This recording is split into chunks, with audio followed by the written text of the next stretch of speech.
Hi, my name's Coach Topolsky, and I'd like to show you some exercises that are specific to swimming.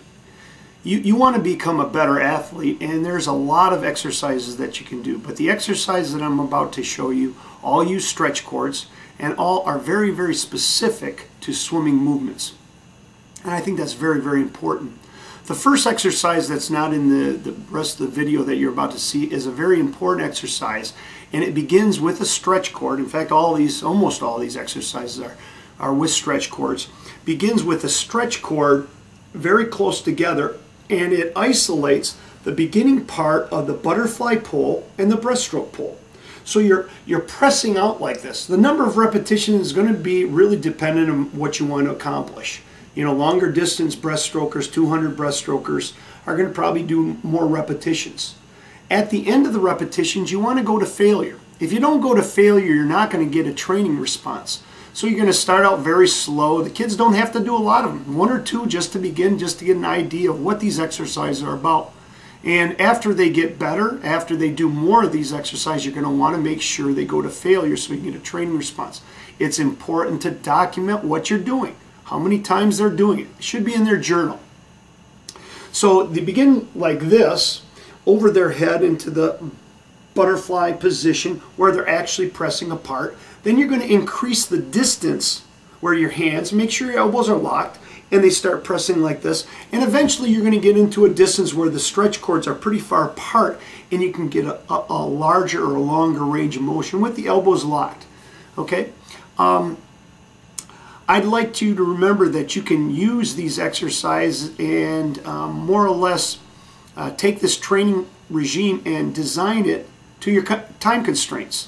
You can do this before practice, after practice, but it's going to fit your schedule. So the amount of times you do these exercises, or the amount of exercise that you use in a program may vary, and from the day to day it'll include different type of aspects that you're trying to accomplish. Okay? If you have any questions, please email me at tomtopo@netzero.com, and I'll try to clear up any kind of questions that you have and answer them as the best I can. Okay, watch the video or watch the next series of exercises and I'll narrate them, and I hope it helps your program. I think it's going to be very important, and you're going to see some nice successes and time drops, because that's what this is all about, trying to get you to swim faster. Good luck. To begin with, this is the incorrect lunge position. Your knee should never be over your toes like this. So make sure when you see that, stop the kids. It should look like this picture right here. That's the position you always want to be in, and you're going to extend into a position. He's shown with a stretch cord using the drills, but you can do them without stretch cords too. Start in that position and end up getting into a full streamline position. The next exercise is a great one to work on your starts. Bend over. You can bend in a different starting track position, whatever grab start position, and start pulling forward. Make sure the hands are in front of your body, and it's a great exercise to get the kids to get their hands in the right position. Next exercise is just an early vertical forearm position, isometric. Need to do these all the time, every single day. You can use them with stretch cords or without. The next exercise, you kind of make a little loop with a stretch cord, and you can work on a kicking exercise where you're actually using the stretch cords in a kicking position, going up and down and timing your kids, seeing how many they can do in how many minutes. Great for freestyle. And it's going up and down, up and down. It's real easy. Next exercise is an early vertical forearm position with stretch cords. Exit of the hands and entrance of the hands, keeping the elbows ahead of the body. Not very easy to do, and you're going to alternate between the right arm and the left arm. You can be standing on the cords and making sure that elbow is high. It's very difficult. It's not a pulling position, and this is critical for an early vertical forearm and setting up your stroke. I'm doing with opposite hands. Next one's kind of a breaststroke drill, putting your feet in the cords and using them in a breaststroke fashion. You can see how it's set up on a bar, and you can adjust the tension by just grabbing the cords by your head and making it a little bit more difficult. So you want it a little bit more tense. You want to pull down farther. You can see a nice extension here and the completion of the breaststroke kick as the legs come together. The next exercise is just simply a streamline position. Hold it. These kids need to have a habit of getting in a streamline position, and I don't think you can do this exercise enough. Next exercises are shoulder cuff exercises. Shoulder injuries are created because you have an imbalance in shoulder muscles.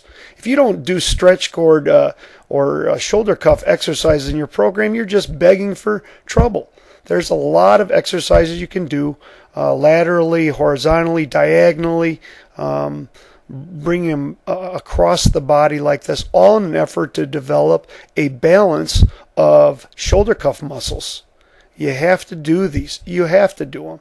You know, you can rotate to the left, rotate to the right, as he's showing here, elbows in. But there are a lot of exercises that you should be doing every day, and these are some of them.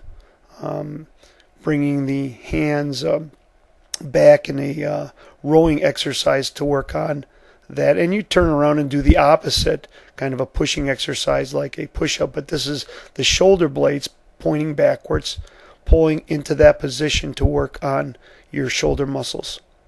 Reverse flies are excellent exercises to work on shoulder cuff, and you turn around and do the opposite. Always muscles working in tandem. You want to develop both muscles that are responsible for encapsulating the shoulder muscles. You have injuries in your program with kids that have, constant shoulder problems attributed to the fact that they have imbalanced shoulder muscles. There are a ton of exercises to do, and these are just a few of them. Make sure the kids do them all the time. It's got to be religious.